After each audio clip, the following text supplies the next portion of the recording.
I'm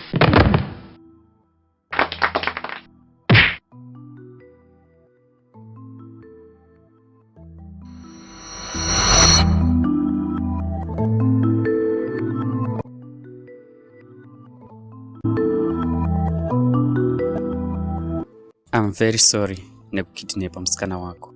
Kwaisava kuda kwangu, asi kuti ndakanga ndatumwa nemutungamiriri wenyika.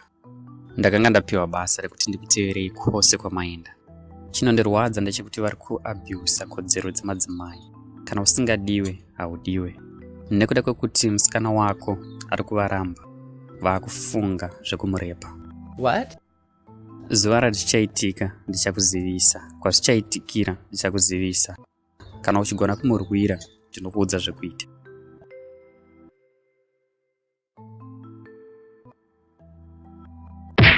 Shall we? I'm sorry, I can't.